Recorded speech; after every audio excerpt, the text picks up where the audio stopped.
శుభోదయం. ఇది FIBA radio internet ప్రసార కేంద్రం. నేటి మా తెలుగు కార్యక్రమమునకు స్వాగతం. ఇప్పుడు వినండి ఆరాధనా సమయం.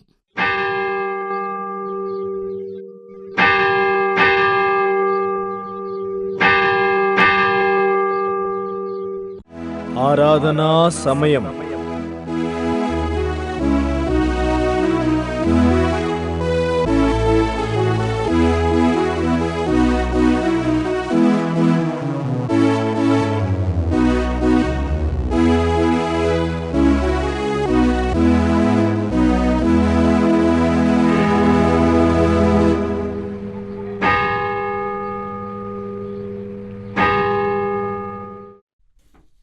సమస్త దేశములారా యెహోవాకు ఉత్సాహధ్వని చేయుడి, సంతోషముతో యెహోవాను సేవించుడి, ఉత్సాహగానము చేయుచు ఆయన సన్నిధికి రండి. యెహోవా దయాళుడు, ఆయన కృప నిత్యముండును, ఆయన సత్యము తరతరములుండును. సంఘము అలాగే నిలబడి ఉండగా, రాజా రాజా యేసురాజా నిన్నే నేను కొలుతునయ్యా అని పాట పాడుతూ ప్రభువును మహిమపరచుదాం.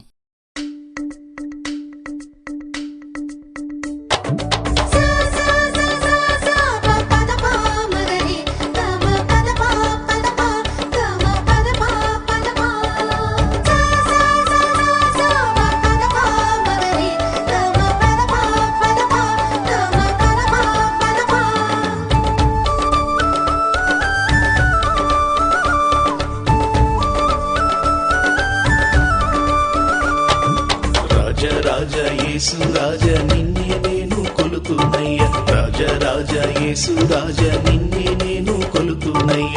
నీవే నీవే నా ఆరాధన, నీవే నీవే నా ఆలాపన. నా ఉచ్ఛ్వాస నిశ్వాస నీవే యేసయ్య, నా ఉచ్ఛ్వాస నిశ్వాస నీవే యేసయ్య.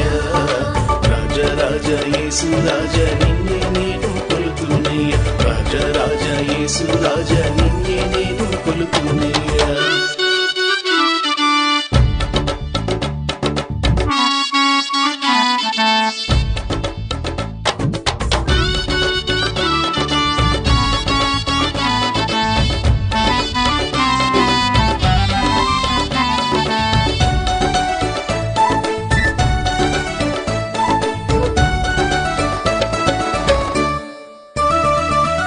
యుద్ధమందున నాకు విజయమైతీవి, చీకటిలోన నాకు వెలుగువైతీవి.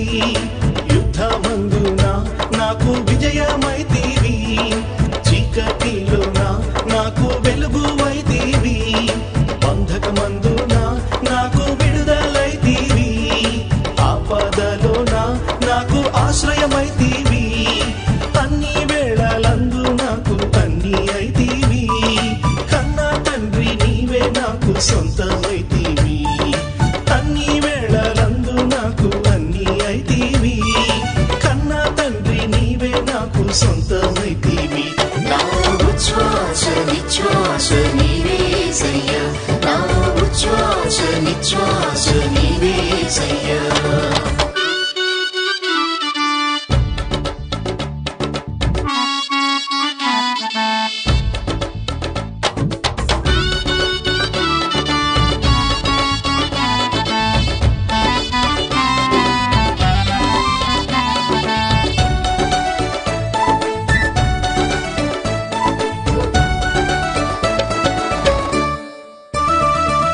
పాపము బాపి పరిశుద్ధతనిచ్చితివి, శాపము విరిచి ఆశీర్వాదమిచ్చితివి. పాపము బాపి పరిశుద్ధతనిచ్చితివి, శాపము విరిచి ఆశీర్వాదమిచ్చితివి. అరచేతిలో నన్ను చెక్కుకొంటివి, గుండె చెదరగా నన్ను బాగు చేసితివి. అన్ని వేళలందు నాకు అన్ని అయితీవి, కన్నా తండ్రి నీవే నాకు సొంతమైతీవి. అన్ని వేళలందు నాకు అన్ని అయితీవి, కన్నా తండ్రి నీవే నాకు సొంతమైతీవి. నా ఉచ్ఛ్వాస నిశ్వాస నీవే యేసయ్య, నా ఉచ్ఛ్వాస నిశ్వాస నీవే యేసయ్య. రాజరాజ యేసు రాజ నిన్నే నేను కొలుతున్నయ్యా, రాజరాజ యేసు రాజ నిన్నే నేను కొలుతున్నయ్యా. నీవే నీవే నా ఆరాధన, నీవే నీవే నా ఆలాపన. నా ఉచ్ఛ్వాస నిశ్వాస నీవేసయ్యా, నా ఉచ్ఛ్వాస నిశ్వాస నీవేసయ్యా, నా ఉచ్ఛ్వాస నిశ్వాస నీవేసయ్యా, నా ఉచ్ఛ్వాస నిశ్వాస నీవేసయ్యా, నా ఉచ్ఛ్వాస నిశ్వాస నీవేసయ్యా. అలాగే నిలబడి ఉండగా ఈ దినము కొరకు ఏర్పాటు చేయబడిన కీర్తనల భాగములను ఉత్తర ప్రత్యుత్తరములుగా చదువుకుందాం. కీర్తనలు 21-9 వచనాలు. ఆపత్కాలమందు యెహోవా నీకు ఉత్తరమిచ్చునుగాక, యాకోబు దేవుని నామము నిన్నుద్ధరించునుగాక. పరిశుద్ధ స్థలములో నుండి ఆయన నీకు సహాయం చేయనుగాక, సియోనులో నుండి నిన్ను ఆదుకొనుగాక. ఆయన నీ నైవేద్యములన్నిటినీ జ్ఞాపకము చేసుకొనుగాక, నీ దహన బలులను అంగీకరించునుగాక. నీ కోరికను సిద్ధింపజేసి నీ ఆలోచన యావత్తును సఫలపరచునుగాక. యెహోవా నీ రక్షణను బట్టి మేము జయోత్సవం చేయుచున్నాము, మా దేవుని నామమును బట్టి మా ధ్వజమెత్తుచున్నాము. నీ ప్రార్థనలన్నీ యెహోవా సఫలపరచునుగాక. యెహోవా తన అభిషక్తిని రక్షించినని నాకిప్పుడు తెలియను. రక్షణార్థమైన తన దక్షిణ హస్తబలము చూపును. తన పరిశుద్ధ ఆకాశంలో నుండి అతనికి ఉత్తరమిచ్చును. కొందరు రథములను బట్టి కొందరు గుర్రములను బట్టి అతిశయపడుదురు, మనమైతే మన దేవుడైన యెహోవా నామమును బట్టి అతిశయపడుదము. వారు కృంగి నేల మీద పడి ఉన్నారు, మనము లేచి చక్కగా నిలుచున్నాము. చివరి వచనం అందరం కలిసి చదువుకుందాం. యెహోవా రక్షించుము, మేము మొరపెట్టినప్పుడు రాజు మాకు ఉత్తరమిచ్చునుగాక. ఈ దినము కొరకు ఏర్పాటు చేయబడిన పాఠ్యభాగమును చదవగా విందాం. హెబ్రీలకు రాసిన పత్రిక 11వ అధ్యాయము 6వ వచనం చదువుకుందాం. విశ్వాసము లేకుండా దేవునికి ఇష్టడై ఉండుట అసాధ్యము. దేవుని యొద్దకు వచ్చువాడు ఆయన ఉన్నాడనియు తన్ను వెదుకు వారికి ఫలము దయచేయువాడనియు నమ్మవలెను గదా. దయచేసి అందరము కూర్చుందాం. ఈరోజు మనకు దైవ వర్తమానం అందించబోవువారు సహోదరులు దేవప్రియం యేసుదాస్ గారు, ఆరోగ్యవరం. సమయాన్ని తీసుకొని వాక్యం బోధించవలసినదిగా వారిని అడుగుచున్నాము. క్రీస్తునందు ప్రియ ఆరాధన సమయం శ్రోతలకు నా శుభాభివందనములు. ప్రియ దైవజనమా, నేటి మన ఆరాధనకై పరిశుద్ధాత్మ దేవుడు చూపిన వాక్యాంశము విశ్వాసము, విధేయత, విజయము. Faith, humility and victory. ఈ అంశమును 3 ఉపాంశములుగా ధ్యానిద్దాం. మొదటి ఉపాంశము విశ్వాసము, ఫెయిత్. హెబ్రీ 11:6 విశ్వాసము లేకుండా దేవునికి ఇష్టుడై ఉండుట అసాధ్యము. And without faith it is impossible to please him. విశ్వాసమును మన సాధారణ భాషలో నమ్మిక అని అంటాము. నమ్మిక చాలా ప్రాముఖ్యమైనది. మార్కు 5:36లో సమాజ మందిర అధికారి అయిన యాయీరుతో యేసు చెప్పిన మాట, భయపడకుము, నమ్మిక మాత్రం ఉంచుము. నా చిన్న కుమార్తె చావనయ్యున్నది, అది బాగుపడి బ్రతుకున్నట్లు దానిమీద నీ చేతులుంచవలెనని యాయీరు యేసు ప్రభువును మిగుల బ్రతిమలాడగా, ప్రభు ఆయనతో కూడా ఆయన ఇంటికి వెలుచున్నప్పుడు మార్గమధ్యములో 12 సంవత్సరముల నుండి రక్తస్రావ రోగం కలిగిన స్త్రీ యేసు ఎదుటికి రానొల్లక జనసమూహము వెనక వైపు నుండి వచ్చి యేసు తొడుగుకున్న వస్త్రమును తాకి స్వస్థత పొందెను. యేసయ్య ఆమెను ఆయనతో ఉన్న జనసమూహమునకు పరిచయం చేశాడు. ఈ ప్రక్రియ వలన ఏర్పడిన ఆలస్యముతో యాయీరు నిలవబడి ఉండగా మార్కు 5:35లో ఆయన ఇంటివారు వచ్చి, నీ కుమార్తె చనిపోయినది, ఇక బోధకుని శ్రమ పెట్టక ఇంటికి రమ్మని చెప్పారు. అయితే యేసు వారి చెప్పిన మాట లక్ష్యపెట్టక యాయీరు వైపు తిరిగి చెప్పిన మాట, భయపడకుము, నమ్మిక మాత్రం ఉంచుము. హబక్కుకు 2:4లో అయితే నీతిమంతుడు విశ్వాసము మూలముగా బ్రతుకును. రోమా 1:17లో సైతం నీతిమంతుడు విశ్వాస మూలముగా జీవించును అని వ్రాయబడింది. విశ్వాసము కలిగి జీవించుట నిజ క్రైస్తవ లక్షణం. విశ్వాసము అనున్నది నిరీక్షింపబడు వాటి యొక్క నిజ స్వరూపమును, అదృశ్యమైనవి ఉన్నవనుటకు రుజువునై ఉన్నది. ప్రభు అయిన యేసునందు విశ్వాసముంచుము, అప్పుడు నీవును నీ ఇంటి వారును రక్షణ పొందుదురు అని 16:31 అపోస్తుల కార్యములో వ్రాయబడి ఉన్నది. ప్రియమైన స్నేహితుడా, సోదరి, యేసునందు విశ్వసిస్తే నీవు నేను నీతిమంతులము కాగలము. రోమా 3:24లో కాబట్టి నమ్మువారు ఆయన కృపచేతనే క్రీస్తునందలి విమోచనము ద్వారా ఉచితముగా నీతిమంతులని తీర్చబడుచున్నారు అని వ్రాయబడిన ప్రకారము మనమందరము నీతిమంతులమైన వారమని గ్రహించి విశ్వాస మూలముగా జీవించుట విశేషము. ప్రియమైన స్నేహితుడా, సోదరి, ఈనాటి అంశమునకు తగినట్టు దావీదును గూర్చి ధ్యానిద్దాం. 1 సమూయేలు 17వ అధ్యాయం నందు బాలుడైన దావీదు తన తండ్రి ఆజ్ఞానుసారముగా, అనగా సైనికులైన తన అన్నలకు ఆహార పదార్థములు ఇచ్చుటకు మరియు వారి కుశలమును తెలుసుకొని తన తండ్రికి తెలియపరచుటకు వెళ్ళాడు. ఏలా అనబడిన లోయలో ఇశ్రాయేలీలకు ఫిలిస్తీయులకు మధ్య జరుగుతున్న యుద్ధ రంగంలోనికి తనే చొరవ తీసుకొని తన అన్నలు వారించుచున్నప్పటికీ సైనికులందరితోనూ కడకు రాజైన సౌలుతోనూ మాటలాడ తెగించాడు. ఇశ్రాయేలీలందరినీ భయభీతులకు గురిచేస్తూ గాతువాడైన గొల్యాతు అను శూరుడొకడు ఫిలిస్తీయుల దండులో నుండి బయలుదేరుచు ఇశ్రాయేలు దండును కలవరపరిచాడు. యుద్ధ పంక్తులు తీర్చుటకై మీరెందుకు బయలుదేరి వచ్చితిరి? మీ పక్షముగా ఒకనిని ఏర్పరచుకొని నా ఎద్దుకు పంపుడి. అతడు నాతో పోట్లాడి నన్ను చంపినెడల మేము మీకు దాసులమగుదుము. నేనతని జయించినెడల మీరు మాకు దాస్యము చేయుదురు. ఈ దినమున నేను ఇశ్రాయేలీల సైన్యములను తిరస్కరించుచున్నాను అని అన్నాడు. 11వ వచనములో సౌలును ఇశ్రాయేలీలందరూ ఆ ఫిలిస్తీని మాటలు వినినప్పుడు బహు భీతులైరి.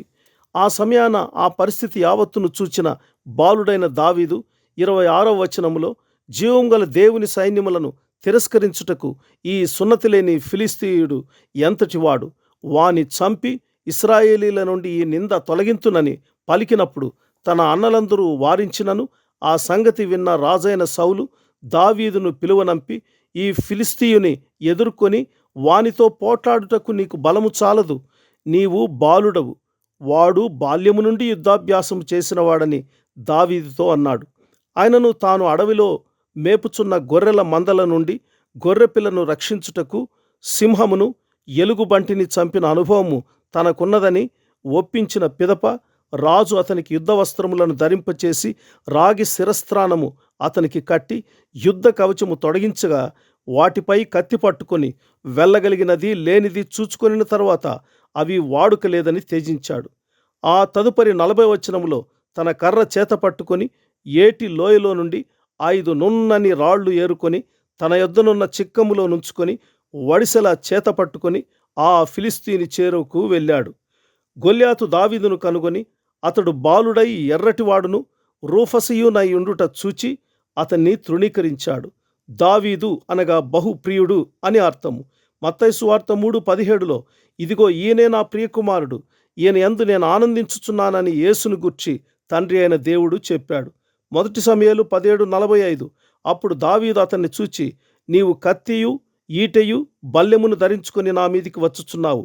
అయితే నీవు తిరస్కరించిన ఇశ్రాయేలీయుల సైన్యాధిపతియగు యెహోవా పేరట నేను నీ మీదికి వచ్చుచున్నాను. 45వ వచనం.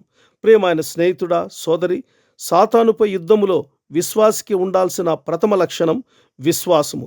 నా దేవుడు నా పక్షమున యుద్ధము చేయునన్న నమ్మిక ఉండాలి. దావీదు నా ఇష్టానుసారుడని దేవుడే అన్నాడు. విశ్వాసము లేకుండా దేవునికి ఇష్టుడై ఉండుట అసాధ్యము. విశ్వాసముతోనే దావీదు తన యుద్ధం ప్రారంభించాడు. తన విశ్వాసమును ఇలా వెల్లడి చేశాడు. 46వ వచనం. ఈ దినమున యెహోవా నిన్ను నా చేతికి అప్పగించును, నేను నిన్ను చంపి నీ తల తెగవేతును. ఇశ్రాయేలీలలో దేవుడున్నాడని లోక నివాసులందరూ తెలుసుకొనున్నట్లు నేను ఈ దినమున ఫిలిస్తీయుల యొక్క కళేబరములను ఆకాశ పక్షులకును భూమృగములకును ఇత్తును. యుద్ధము యెహోవాదే, ఆయన మిమ్మును మా చేతికి అప్పగించునని చెప్పాడు. 47వ వచనం. పై మాటలు దావీదు విశ్వాసముతో పలికిన మాటలు. యుద్ధ ప్రారంభమునకు ముందే తన విశ్వాసయుత ప్రకటనను బిగ్గరగా వెల్లడిపరచుట గమనార్హం. 2వ ఉపాంశం విధేయత. దావీదు తన పలుకులలో దేవుణ్ణి గనపర్చి విధేయత ప్రదర్శించాడు. సామెతలు 18:12 ఘనతకు ముందు వినయముండును. Before honour is humility. అటు ఇశ్రాయేలీల ఎదుటను అన్యులైన ఫిలిస్తీయుల ఎదుటను బాలుడైన దావీదు యెహోవాకే మహిమ చెల్లిస్తూ తన విధేయత కనపరచుట విశేషం. తొలుత రాజైన సౌలుతో దావీదు ఇట్లన్నాడు. 34వ వచనం. మీ దాసుడనైన నేను నా తండ్రి యొక్క గొర్రెలను కాయుచుండగా అన్న మాటలో రాజు ఎదుట తాను ఒక గొర్రెల కాపరినని విధేయత చూపించాడు. తన బలమును సామర్థ్యమును కాక దేవునికే మహిమ చెల్లించి మాటలాడుట విశేషం. ఎవని గర్వము వానిని తగ్గించును. వినయ మనస్కుడు ఘనతనుందును. సామెతలు 29:23. సామెతలు 16:18 నాశనమునకు ముందు గర్వము నడుచును, పడిపోవుటకు ముందు అహంకారమైన మనస్సు నడుచును. Pride goeth before destruction and haughty spirit before a fall. ఇచ్చట దావీదులో వినయ మనస్సును చూడగలము, గొల్యాతులో అహంకారమైన మనస్సును చూడగలము. దావీదు సౌలు మాటకు విధేయతను కనపరిచి యుద్ధ వస్త్రములను తొడుగుకున్నాడు. తర్వాత ఇవి నాకు వాడుక లేదు అని వాటిని తీసివేయుట చూడగలం. మన ప్రభు అయిన యేసుక్రీస్తు సైతము ఫిలిప్పి 2:8-11 చూస్తే, మరియు ఆకారమందు మనుష్యుడుగా కనబడి మరణము పొందునంతగా, అనగా శిలువ మరణం పొందునంతగా విధేయత చూపినవాడై తన్ను తాను తగ్గించుకున్నాడు అని వ్రాయబడిన ప్రకారము యేసు చూపిన విధేయత సర్వ జగత్తుకు ఆదర్శప్రాయము. ఆ కారణాన దేవుడు ఆయనను అధికముగా హెచ్చించి ప్రతి నామమునకు పైగా పై నామమును ఆయనకు అనుగ్రహించెను. మనము స్వశక్తిపై ఆధారపడకుండా విధేయత గలవారమై ఆయన్ను స్తుతించి ఆరాధించబద్దులము. ఆ తదుపరి దావీదు తన కర్ర చేత పట్టుకొని ఏటి లోయలో నుండి 5 నున్నని రాళ్లను ఏరుకొని తన యొద్దనున్న చిక్కములో నుంచుకొని వడిసెలా చేత పట్టుకొని ఆ ఫిలిస్తీని చేరువకు పోయెను అని వ్రాయబడి ఉన్నది. ఏటి లోయలోని నున్నని రాళ్ళు విశ్వాసులకే గుర్తు. అవి నీటి లోపల దాగి ఉండి నీళ్లు పారుచుండగా అవి నునుపుదనమును పొందుకుంటున్నాయి. జలము రాళ్లను అరగదీయును అని యోబు 14:19 వ్రాయబడినట్లు వాక్యమును జలము కరుకైన మన హృదయములను అరగదీసి నునుపు చేయును. నున్నని రాళ్ళు వడిసలతో విసిరినప్పుడు సరిగ్గా గురి చేరును, కరకు రాళ్లైతే గురి చేరవు. అపోస్తుల కార్యముల గ్రంథములో కరకు స్వభావం గలన సౌలు క్రీస్తును సంధించి రక్షింపబడిన అనంతరం నున్నని స్వభావం గల పౌలుగా మారి ఇలా అన్నాడు. ఫిలిప్పి 3:14 క్రీస్తు యేసునందు దేవుని ఉన్నతమైన పిలుపునకు కలుగు బహుమానమును పొందవలనని గురి యొద్దకే పరిగెత్తుచున్నాను, మీరు బహుమానము పొందునట్లుగా పరిగెత్తుడి అని కూడా చెప్పి ఉన్నాడు. 1 కొరింథీ 9:26 నేను గురి చూడని వాని వలె పరిగెత్తువాడను కాను అని నుడివినాడు. ఎంత ఆశ్చర్యం! నున్నని రాయి గురి చేరును అన్నది అక్షర సత్యం. విశ్వాసులమైన మనము గురి కలిగి జీవించుట ప్రాముఖ్యం. ఆదికాండం 27:11 అందుకు యాకోబు, నా సహోదరుడైన ఏశావు రోమము గలవాడు, నేను నున్నని వాడను గదా అని తల్లి అయిన రెబ్కాతో అనుట చూడగలం. యాకోబు 2వ పుత్రుడుగా ఉన్నను అన్న ఏశావు నుండి చిక్కుడు కాయల వంటకమును చూపి జ్యేష్ఠత్వమును పొందుకోగలిగాడు. జ్యేష్ఠత్వం యొక్క ప్రాధాన్యతను ఎరిగినవాడై దాన్ని సంపాదించుట విశేషము. అది దైవ ప్రణాళిక. యాకోబులోనున్న ఆ నున్నని స్థితి దేవునికి ప్రీతికరమైంది. ఆ తదుపరి యాకోబు దేవుని చేత ఆశీర్వదింపబడి ఇశ్రాయేలుగా పేరు పెట్టబడ్డాడు. ఇశ్రాయేలు నా కుమారుడు, నా జ్యేష్ఠపుత్రుడు అని దేవుడే పలికాడు. నిర్గమ 4:22. దేవుని దృష్టి యందు మనము మనదేలిన కరకురాళ్ల వలె ఉండకుండా నీళ్లు అనిడి వాక్య జలముల క్రింద అణగి నునుపుదనమును తెచ్చుకున్న నున్నని రాళ్లుగా రూపాంతరము చెంది ఆయన చేతిలో వాడబడుట అవశ్యం. అది విధేయతకు సంకేతం. ప్రియమైన స్నేహితుడా, సోదరి, గురి చేరుటకు సిద్ధంగానున్న నున్నని రాయిగా ఉన్నావా, లేదా ఏటి ఒడ్డున పడి ఉన్న కరకు రాయిగా ఉన్నావా? నీరు ఏకదాటిగా పారుచున్న ఆ ఏరు సంఘమునకు గుర్తు. అందులోనున్న నున్నని రాళ్ళు విశ్వాసులకు సూచన. 3వ ఉపవంశం విజయము, విక్టరీ. విజయమందు మరణము మృంగివేయబడెను అని వాక్యము వ్రాయబడి ఉంది. ఓ మరణమా నీ విజయం ఎక్కడ? ఓ మరణమా నీ ముల్లెక్కడ? 1 Corinthians 15:54-55 death is swallowed up in victory. O death, where is thy sting? O grave, where is thy victory? గొల్యాతు శత్రు సాతానునికి గుర్తు. 1 సమూయేలు 17:44 గొల్యాతు దావీదు బాలుని చూచి తన దేవతల పేరట దావీదును శపించుచు, నా దగ్గరకు రమ్ము, నీ మాంసమును ఆకాశ పక్షులకును భూమృగములకును ఇచ్చివేతునని అంటున్నాడు. పై వాక్యమును బట్టి మానవ జాతి యావత్తు పాపము చేసి దేవుడు అనుగ్రహించు మహిమను పొందలేక పాపపు జీతమైన మరణం అనడి గొల్యాతుకు భయపడి ఇశ్రాయేలీల వలె భయభీతుల నడుమ వాసము చేయుచున్న మానవులందరి పక్షముగా దావీదు వలె యేసయ్య ఈ లోకమునకు వచ్చాడు. బాలుడైన దావీదు యేసయ్యకు ముంగుర్తుగా ఉన్నాడు. హెబ్రీ 2:14-15 కాబట్టి ఆ పిల్లలు రక్తమాంసములు గలవారైనందున ఆ ప్రకారమే మరణం యొక్క బలము గలవానిని, అనగా అపవాదిని మరణము ద్వారా నశింపజేయుటకును, జీవితకాలమంతయు మరణ భయము చేత దాస్యమునకు లోబడిన వారిని విడిపించుటకు ఆయన కూడా రక్తమాంసములలో పాలివాడాయను అని వ్రాయబడిన ప్రకారము గొల్యాతునకు భయపడిపోయి ఇశ్రాయేలు సైన్యమంతయు నీరసిల్లిపోయారు. 1 సమూయేలు 17:11. సౌలును ఇశ్రాయేలీలందరూ ఆ ఫిలిస్తీని మాటలు వినినప్పుడు బహుభీతులైరి. సరిగ్గా ఆ సమయమునకే దావీదు బెత్లెహేము నుండి తన తండ్రి యెషయి ద్వారా యుద్ధరంగమునకు పంపబడుట విశేషము. అదే ప్రకారము తండ్రి అయిన దేవుడు తన ప్రియాతి ప్రియ కుమారుని బెత్లెహేమునందు జన్మింపచేయుట గుర్తించగలం.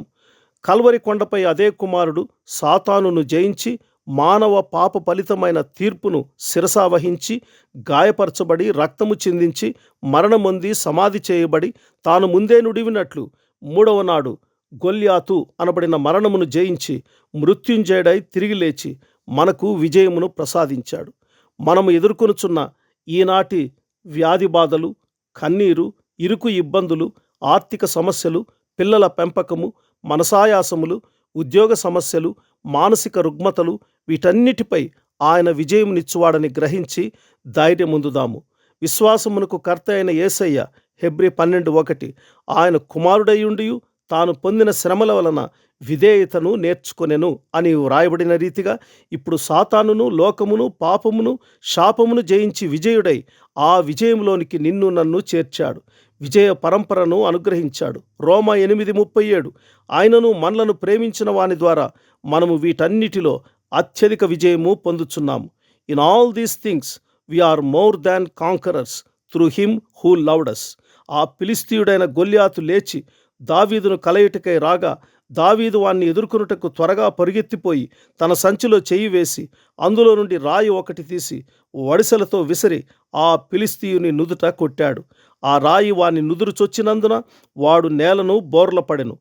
దావీదు పరుగెత్తిపోయి ఫిలిస్తీయుని మీద నుండి వాని కత్తి వరదూసి వాని చంపి వాని తలను తెగవేసెను. ఫిలిస్తీయులు తమ శూరుడు చచ్చుట చూచి పారిపోయిరి. కీర్తన 44:3. దావీదు యేసునాథునికి గుర్తు.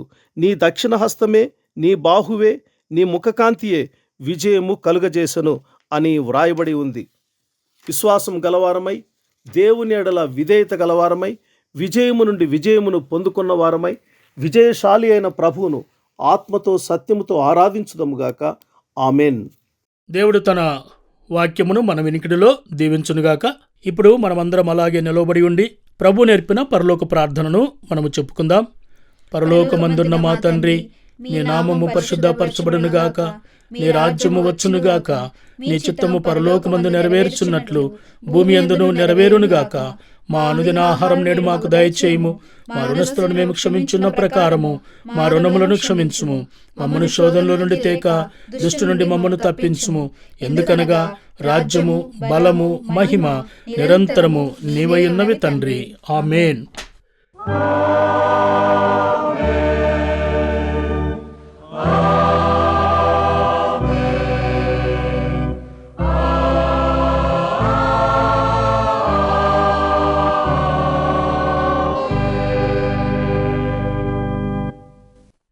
మీకై పరిశుద్ధ గ్రంథములో నుండి ఒక వాగ్దానం.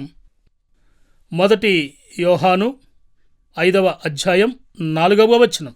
దేవుని మూలముగా పుట్టిన వారందరూ లోకమును జయించుదురు. లోకమును జయించిన విజయము మన విశ్వాసమే. ప్రియ దైవజనమ, ఇంతటితో ఈ కార్యక్రమము ముగిసింది. ఈ కార్యక్రమాన్ని గురించి మీ సలహాలు, మీ అభిప్రాయములకై మమ్మను సంప్రదించవలసిన మా మెయిల్ ఐడి info@fibaonline.org. మొబైల్ సంఖ్య 9480585039. మరలా వచ్చే ఆదివారం ఇదే సమయానికి మనమందరము కలుసుకుందాం. అంతవరకు దైవాశీస్సులు, ప్రభు కృప మీకు తోడయుండునుగాక. ఆమెన్.